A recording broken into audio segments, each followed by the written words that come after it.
ஒரு சூப்பரான thriller கதைங்க. Hero யாரு? சுட சுட நம்ம சிக்கன். வில்லன் யாரு? உரப்பு புளிப்புன்னு தித்திக்கிற டேஸ்ட்ல நம்ம சாஸ். கிளைமேக்ஸ் என்ன? சட்டி காலி. அயாம் மசா மேரா அட்டகாசமான ஒரு மலேசியன் ரெசிபி. மிஸ்ஸே பண்ணிடாதீங்க. வாங்க எப்படி செய்யுதுன்னு பார்க்கலாம். அதுக்கு ஃபர்ஸ்ட் மிக்ஸி ஜார்ல 3 சின்ன வெங்காயம், 1.5 மீடியம் சைஸ் பெரிய வெங்காயம், 2 சின்ன துண்டு இஞ்சி, 4 பல் பூண்டு, 2 சின்ன துண்டு லெங்குவாஸ். லெங்குவாஸ் வந்து இஞ்சி வகை சேர்ந்தது தான். பார்க்க இப்படி தான் இருக்கும். தோல் சிவிட்டு இதையும் 2 துண்டு சேர்த்துக்கோங்க. இது இங்கிலீஷ்ல கலங்கல், தமிழ்ல பேரரத்தை நினைக்கிறேன். இதையும் சேர்த்துக்கோங்க.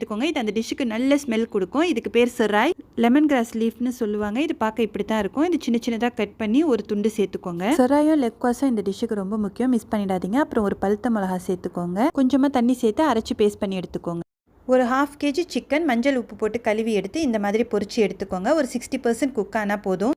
இப்போது அதே எண்ணெயில் அரை வெங்காயம் ஸ்லைஸ் பண்ணினதையும் ஒரு கைப்பிடி கருவேப்பிலையும் சேர்த்து நல்லா வதக்குங்க. இதில் நான் 1.5 டேபிள் ஸ்பூன் காஞ்ச மிளகா பேஸ்ட்டு சேர்த்துக்கிறேன். சப்போஸ் உங்ககிட்ட இல்லைன்னா நீங்கள் மிக்சியில் அரைக்கும் போதே உங்கள் காரத்துக்கு தகுந்த மாதிரி மிளகாய் சேர்த்து அரைச்சிடுங்க. மறந்துடாதீங்க, காஞ்ச மிளகாய் மட்டும்தான் சேர்த்து அரைக்கணும். அப்புறமா இதில் ஒரு 2 டேபிள் ஸ்பூன் டொமேட்டோ பியூரியும் சில்லி சாஸ் இருக்கு இல்லையா, அது ஒரு 1.5 டேபிள் ஸ்பூனும் சேர்த்துக்கோங்க. தேவையான அளவு உப்பும் சேர்த்துக்கோங்க.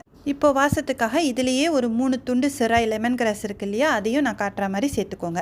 அப்புறம் நம்ம மிக்சியில் அரைச்சி வச்ச பேஸ்ட்டை இந்த எண்ணெயிலேயே சேர்த்து நல்லா வதக்குங்க. ஒரு மூடி போட்டு மூடி வச்சுடுங்க, கொதிக்கட்டும். இப்போ இந்த பேஸ்ட்டு நல்லா குக் ஆகி மசாலாவோட பச்சை வாசனெல்லாம் போனதுக்கு அப்புறமா நீங்கள் மூடியை ஓப்பன் பண்ணிங்கன்னா எண்ணெய்லாம் பிரிஞ்சு சூப்பராக வந்துடும். இந்த ஸ்டேஜில் நம்ம பொரிச்சு எடுத்த சிக்கனையும் சேர்த்துக்கோங்க. இது சாஸ் தீரம், ஆயிஸ்டர் சாஸ் தாங்க, வேறு ஒன்றும் இல்லை. இதில் ஒரு 2 டேபிள் ஸ்பூன் சேர்த்துக்கோங்க. இது சூப்பரான ஒரு டேஸ்ட் கொடுக்கும். இப்போ இவனுக்கு ஒரு நல்ல மிக்ஸை கொடுத்து நான் சிக்கன் வேகிறதுக்காக மூடி போட்டு மூடி வச்சுருங்க. ஒரு 4 மினிட்ஸ் நல்லா குக் ஆகட்டும். இப்போ நீங்கள் மூடியை ஓப்பன் பண்ணிங்கன்னா சிக்கன் சூப்பராக குக் ஆகி வந்திருக்கும். ஆல்ரெடி 60% குக் ஆனதுனால டக்குன்னு குக் ஆகிடும். அதோட அரோமா அட்டகாசமாக இருக்குங்க. இந்த ஸ்டேஜில் கெட்டியான புளி கரைச்சல் 1/4 கப் சேர்த்து கொஞ்சமாக வெல்லம் சேர்த்துக்கோங்க. பாண்டான் லீஃப் சேர்த்து இவனை நல்லா மிக்ஸ் பண்ணி ஒரு மூடி போட்டு 1 மினிட் குக் ஆகட்டும் விட்டுருங்க. அப்புறம் மூடியை ஓப்பன் பண்ணிங்கன்னா சூப்பரான ஒரு அயாமா சமேரா ரெடி ஆயிடுச்சுங்க.